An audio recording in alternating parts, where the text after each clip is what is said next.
قال الله تعالى في القرآن الكريم أعوذ بالله من الشيطان الرجيم يا أيها الذين آمنوا كتب عليكم الصيام كما كتب على الذين من قبلكم لعلكم تتقون. Wahai orang-orang yang beriman, telah difardukan kepada kamu berpuasa seperti mana telah berpuasanya orang-orang sebelum kamu, agar puasa kamu membuahkan hasil takwa kepada Allah Subhanahu wa ta'ala. Muslimin mukminin, para tetamu, para jemaah Ramadan yang dirahmati dan diberkati Allah Subhanahu wa ta'ala. Terlebih dahulu mimbar berpesan kepada diri mimbar dan sekalian yang hadir. Marilah sama-sama kita meningkatkan keimanan dan ketakwaan kita kepada Allah Subhanahu wa ta'ala. Dalam arti kata kita menjunjung dan menjulung tinggi setiap titah perintahnya dan kita meninggalkan segala larangannya. Muslimin, para tetamu, para jemaah Ramadan yang dirahmati dan diberkati Allah. Setiap yang Allah Ta'ala cipta pasti mempunyai perhiasan dia. Perhiasan bagi syurga iaitu wanita-wanita salihah.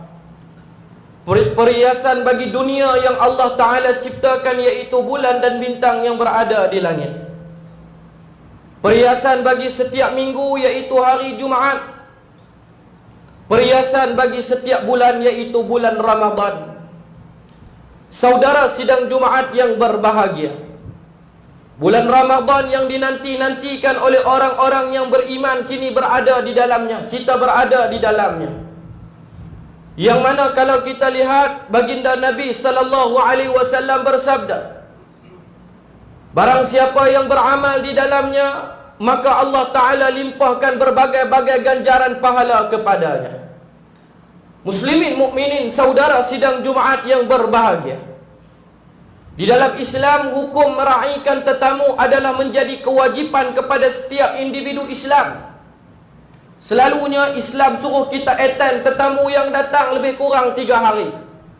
Tetapi tetamu yang datang pada kali ini iaitu tetamu Ramadan. Ramadan yang membawa berbagai-bagai ganjaran, berbagai-bagai kenikmatan, berbagai-bagai tawaran daripada Allah Subhanahu wa ta'ala kali ini. Tetamu yang cukup special. Kita wajib meraihkan tetamu ini lebih daripada 29 hari ataupun mencecah 30 hari. Barang siapa yang tidak menghormati tetamu ini, maka dia adalah manusia yang paling celaka, kata Nabi sallallahu alaihi wasallam. Saudara sidang Jumaat yang berbahagia, hari ini kita lihat Ramadan silir datang berganti. Setiap kali Ramadan hampir menjelang tiba, kita berazam, kita beriltizam agar aku tidak lalai lagi pada kali ini. Ramadan yang datang adalah Ramadan yang sama, tetapi yang mengimarahkan Ramadan tersebut iaitu daripada kalangan orang yang berbeza. Saudara sidang Jumaat yang berbahagia, pada tengah hari ini kita nak berkongsi berkenaan dengan 3 golongan manusia yang Allah rugikan dia pada bulan Ramadan. Yang pertama, kata Nabi sallallahu alaihi wasallam, manusia yang idza daqala Ramadan, bila mereka masuk di dalam bulan Ramadan, mereka adalah orang yang rugi, mereka adalah orang yang paling tidak berguna, iaitu mereka yang berpuasa di bulan Ramadan dalam keadaan mereka tidak mempunyai ilmu pengetahuan. Sebagai contoh tuan-tuan yang dirahmati Allah Ta'ala, kita tengok di dalam sepotong hadis Nabi sallallahu alaihi wasallam. Rasulullah sallallahu alaihi wasallam bersabda, mana-mana orang yang menghidupkan malam-malam di dalam bulan Ramadan ataupun malam-malamnya dengan menyembahyangkan diri bersama dengan imam, kemudian bersurai dengan imam, pahala bagi dia min tulil lailah, seperti dia menghidupkan sepanjang malam. Sebelum ni tuan-tuan, kita tengok masjid surau tak ada orang. Kita bilang kat orang kampung, man, datanglah salat ni masjid Kebun Lama, bukan main, banyak lagi program-program agama. Datanglah semayang berjemaah. Dia kata, tak naklah aku masjid korang panas gila. Sekarang tuan-tuan kira berbiji-biji aircon lagi ada dalam masjid ni. Man, dulu kau cakap masjid kita orang panas, sekarang ni bukan main sejuk lagi. Datanglah semayang. Dia kata, tak nak laku masjid korang sejuk. Semayang-semayang nak terkencing. Sejuk pun tak nak datang, panas pun tak nak datang. Bila dia datang, bila dia mati depan imam lagi dia semayang. Mengada-ngadanya orang ni, menung tok imam tu tengok dia. Dulu masa hidup orang panggil semayang, tak nak semayang. Udah mati depan imam lagi semayang. Ini golongan yang pertama tuan-tuan, yang kita nak sebut golongan yang rugi. Bila dia masuk di dalam bulan Ramadan, dia tersilap dan tersalah tafsir. Dia datang salat tarawih, bukan kita kata jangan salat tarawih, falyatafaddal mashkura, dipersilakan. Tapi sayangnya tuan-tuan, dia datang salat tarawih. Salat tarawih itu sunat semata-mata. Subuh dia tak datang salat tuan-tuan. Sehingga kan satu hari bila mana baginda Nabi SAW, bila mana Bilal bin Rabah sedang melaungkan azan, Bilal tengok Nabi SAW duk kelitin pi kelitin mai. Bilal tanya kepada Nabi SAW, "Mali ya Rasulullah, apa yang tak kena dengan kamu pada pagi ini?" Rasulullah tak jawab pertanyaan Bilal, melainkan Rasulullah ambil satu kayu kering. Nabi bawa kayu itu. Nabi kata, "Bilal, iza yujadu, sekiranya ada minyak, akan aku nyalakan api di kayu ni, akan aku bakar rumah-rumah orang Islam yang tak nak datang solat subuh secara berjemaah. Mereka mendakwa bahawa mereka beriman, mereka mendakwa bahawa mereka tetamu Ramadan. Sayangnya mereka golongan yang faqad dhalla dhalalan ba'ida. Allah sesatkan mereka dengan kesesatan yang jauh."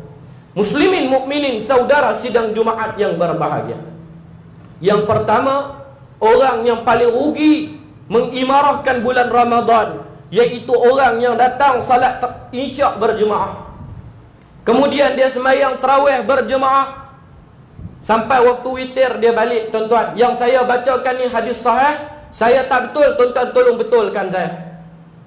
Kalau tuan-tuan tak betul, saya betulkan tuan-tuan atas dasar amanah ilmu. Oh tak, dia kata, "Ustaz, saya ni bukan mazhab Syafi'i, saya mazhab Hambali. Tu yang saya bila mai semayang tarawih, saya semayang witir, saya nak pergi semayang di rumah." Sedangkan Rasulullah kata di dalam hadis tersebut, siapa-siapa yang datang mengimarahkan malam-malam bulan Ramadan, dia semayang isyak berjemaah, dia semayang tarawih berjemaah, sebelum imam balik, dia balik dulu, bukan atas masalah kesihatan, maka bagi dia tidak mendapat pahala seperti dia semayang min tulil lailah sepanjang malam.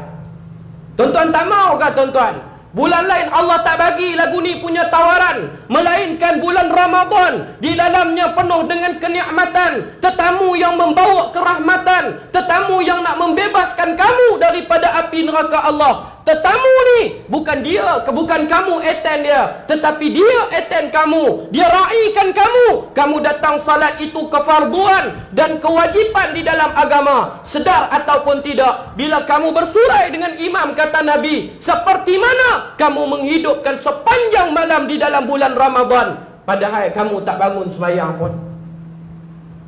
Muslimin mukminin, para tetamu, para jemaah Ramadan yang dirahmati dan diberkati Allah Ta'ala.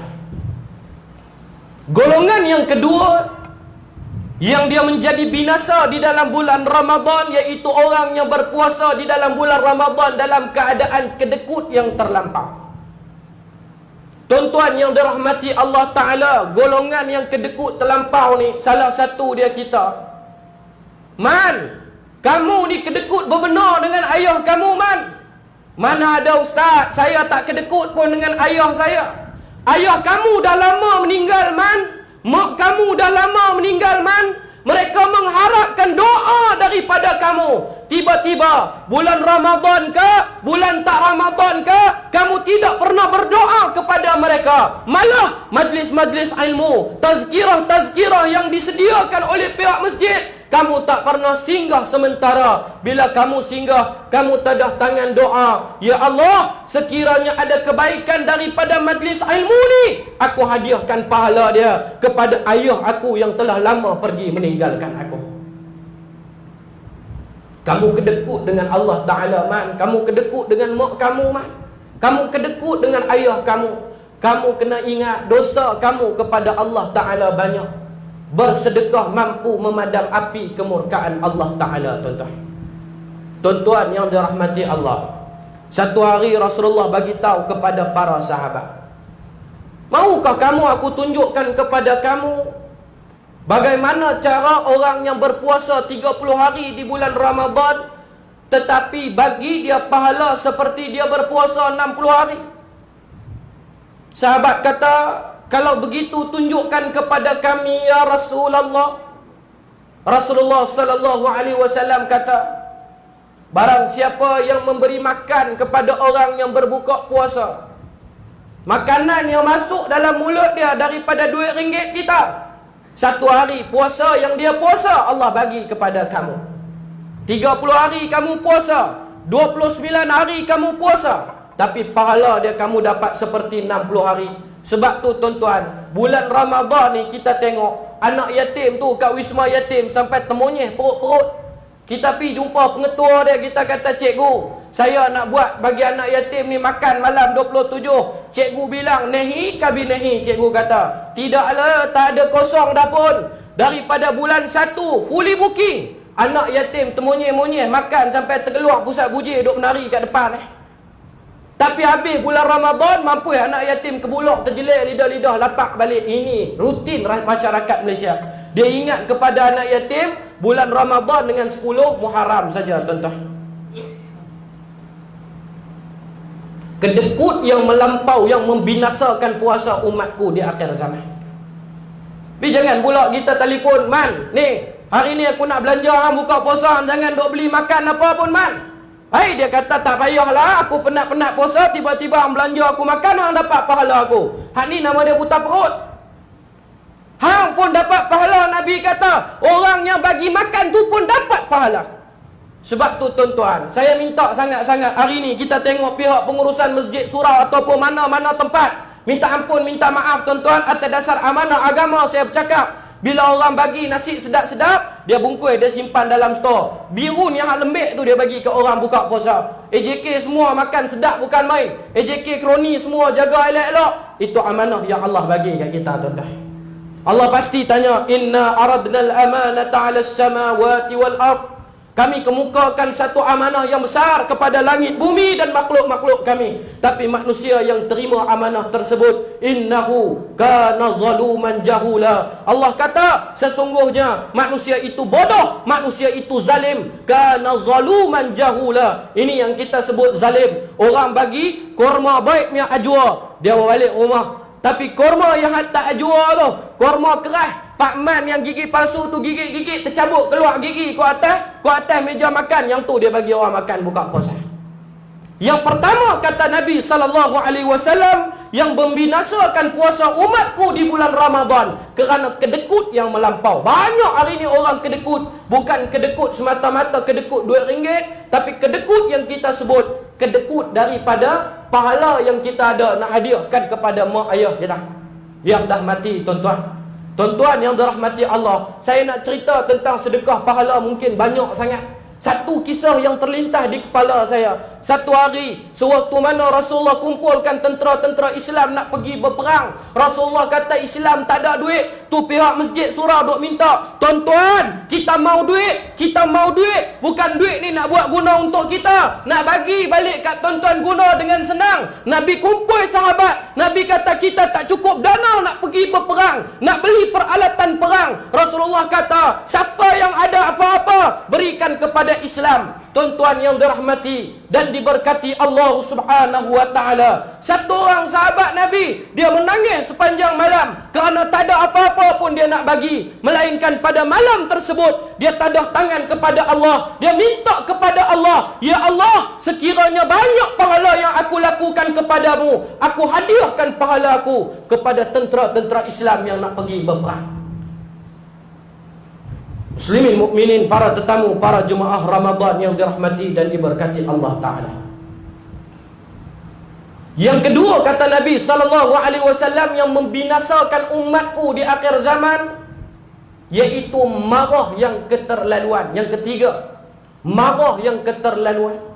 Bulan Ramadan ni tuan-tuan, bila kita tak makan kan cepat nak marah, Cepat sangat kita nak marah bila kita tak makan. Bila kita tak makan, cepat sangat kita nak naik angin. Sebab tu Nabi kata, la taghdab, la taghdab, la taghdab. Jangan marah, jangan marah, jangan marah. Orang yang menahan marah di dalam bulan-bulan biasa tak sama dengan orang yang menahan marah di dalam bulan Ramadan. Kerana orang yang menahan marah di dalam bulan Ramadan, Allah Ta'ala kata di atas lidah Nabi, ghufira lahu, kami ampun dosa mereka, wa aqtaital hasanah, dan kami beri pahala kepada mereka. Muslimin mukminin, saudara sidang Jumaat yang dirahmati dan diberkati Allah Subhanahu wa Ta'ala. Tuan yang dirahmati Allah, itu yang kita sebut yang membinasakan umat Islam di akhir zaman kerana marah yang keterlaluan. Marah tak pasal kat bini, marah tak pasal kat anak. Bukan saya tak marah, bukan nak marah pun ustaz. Memang kena marah ustaz. Sebab apa? Saya beli pinggan aquapal ni di Langkawi, bawa balik mai jenuh baca doa, wa ja'alna min baini aydihim saddan wa min khalfihim saddan fa aghshaynahum fahum la yubsirun. Tiba-tiba anak saya pijak bagi pecah ustaz pinggan ni. Sabar tuan-tuan. La taghdab, Nabi kata, sia-sia puasa orangnya berpuasa di bulan Ramadan, tapi dia marah keterlaluan. Dan yang terakhir sekali, muslimin mukminin, para tetamu, para jemaah Ramadan yang dirahmati dan diberkati Allah Ta'ala, yang membinasakan seseorang kerana hasad yang keterlaluan. Hasad yang keterlaluan. Din, sebab apa tak main sembahyang kat masjid kampung, kat masjid ni, Kebun Lama ni? Hei, dia kata aku meluat tengok pihak pengurusan masjid menyampah aku. Tuan-tuan yang dirahmati Allah Ta'ala, jangan kita ada hasad yang keterlaluan. Kerana hasad yang keterlaluan menghakis pahala-pahala yang kita lakukan di dalam bulan Ramadan.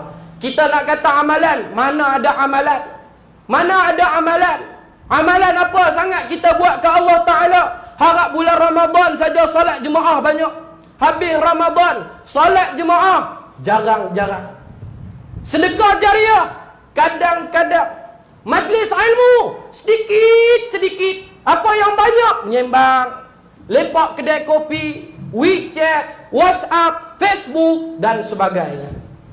Firman Allah Subhanahu wa Ta'ala di dalam Al-Quran, wal 'asr innal insana lafi khusr illa alladhina amanu wa 'amilus salihat wa tawasaw bil haqq wa tawasaw bis sabr. Barakallahu li wa lakum fil Qur'anil Karim wa nafa'ani wa iyyakum bima fihi minal ayati wa dhikril hakim. Wa taqabbala minni wa minkum tilawatah innahu huwas samiul alim. Muslimin mukminin, saudara sidang Jumaat, para tetamu, para jemaah Ramadan yang dirahmati dan diberkati Allah Subhanahu wa Ta'ala. Sebelum kita mengakhiri khutbah pada tengah hari ini tuan-tuan, kita tengok ramai lagi dari kalangan umat Islam hari ini yang masih tidak mengerti dan memahami erti dan tanggungjawab kepada diri sendiri dan agama. Sebagai contoh, kita tengok kalau bulan tak Ramadan pun datang salat Jumaat lewat. Kalau bulan Ramadan pun datang salat Jumaat lewat. Ini golongan yang rugi tuan-tuan. Kesian kita tengok dia orang. Kalau nak kata bulan tak Ramadan kita makan, bulan Ramadan tak makan, tetap datang lewat. Yang duk atas motor dengan duk atas motornya. Mudah-mudahan Allah memberi hidayah kepada mereka yang selalu terlewat. Mudah-mudahan bukan mereka daripada golongan yang terlewat dihisap pada hari kiamat kelak.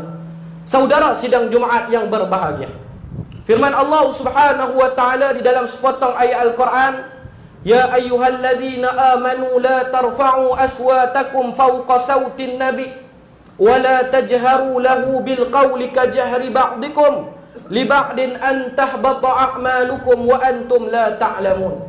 Siapa yang faham ayat Quran ni? Allah kata ya ayyuhalladzina amanu, wahai orang-orang yang beriman, la tarfa'u aswatakum, jangan kamu tinggikan suara kamu lebih daripada suara Nabi, fauqa sautin Nabi, wala tajharu lahu bil qaul. Jangan kamu menyamai perbuatan kamu dengan orang lain, menyamai perbuatan kamu dengan baginda Nabi sallallahu alaihi wasallam. Kajahri ba'dikum li ba'din an tahbata a'malukum. Yang mana perbuatan ni telah dibuat oleh umat-umat sebelum Nabi Muhammad sallallahu alaihi wasallam kepada rasul-rasul mereka, kepada nabi-nabi yang diutuskan kepada mereka. Sedangkan dahulu kami mengazab mereka dengan azab yang berat. Tapi sekarang ni kalau kamu buat sedemikian, antahbata a'malukum, Allah Ta'ala batalkan amalan yang kamu buat. Saudara sidang Jumaat yang dirahmati Allah, satu ayat yang cukup senang kita nak ambil hari ni. Institusi ulama, institusi alim ulama hari ni sudah tidak dipertahankan lagi. Sedangkan al-ulama hum ahli khasyatillah subhanahu. Ulama mereka adalah ahli Allah. Nabi SAW kata, kami tidak mewarisi dinar dan dirham kepada mereka yang mewarisi kami, melainkan kami wariskan ilmu kepada mereka yang berjuang untuk kami. Muslimin, saudara sidang Jumaat yang dirahmati Allah, hari ini kita lihat keberkatan alim ulama sedikit demi sedikit Allah tarik daripada kita. Kalau Allah batalkan amalan, orang yang boleh duk kata kat Nabi lebih kurang, pi kat Nabi boleh duk tampak belakang Nabi macam lawak dengan orang lain, Allah kata antahbata a'malukum. Sabit daripada ayat tu, Rasulullah sallallahu alaihi wasallam bersabda, "May yuridillahu bihi khairan yufaqihu fid din." Mana-mana orang yang Allah sayang, yang Allah suka, Allah bagi kefahaman agama. Hari ini tuan-tuan, kalau semua orang tidak mempertahankan institusi ulama, institusi ustaz-ustaz yang perlu kita sayang, yang perlu kita sanjung, yang mana benda itu betul, yang mana benda itu ada nas dan dalil. Kalau kita tak boleh tahan tuan-tuan, jangan sampai di dalam negara kita jadi seperti apa yang berlaku di Mesir hari ini. Hari ini hukuman kekal kepada Dr. Morsi. Kita sedih di atas perkara tersebut, tapi tuan-tuan, itu salah satu daripada nikmat ulama yang Allah tarik. Bila mana nikmat ulama Allah tarik, masyarakat yang berada di dalam negara tersebut, Allah tak bendung mereka dengan rahmat ulama. Sekejap-sekejap berlaku gempa bumi, sekejap-sekejap berlaku kehilangan duit dalam negara, sekejap-sekejap berlaku kecelakaan demi kecelakaan yang menyebabkan rakyat yang menghuni negara tersebut tidak berasa tenang, tidak berasa aman dan damai. Kerana bila mana kamu tidak mempertahankan institusi ulama, bermakna Allah rentak keberkatan ilmu daripada kamu. Kamu menilailah sendiri sejauh mana kamu faham agama Allah. Firman Allah Subhanahu wa taala, "Innallaha wa malaikatahu yusalluna 'alan nabi, ya ayyuhalladzina amanu sallu 'alaihi wa sallimu taslima." Allahumma salli wa sallim ala rasulil amin, sayyidil mursalin, ala imamil muttaqin, wa ala alihi wa man tabi'ahum bi ihsanin ila yaumiddin.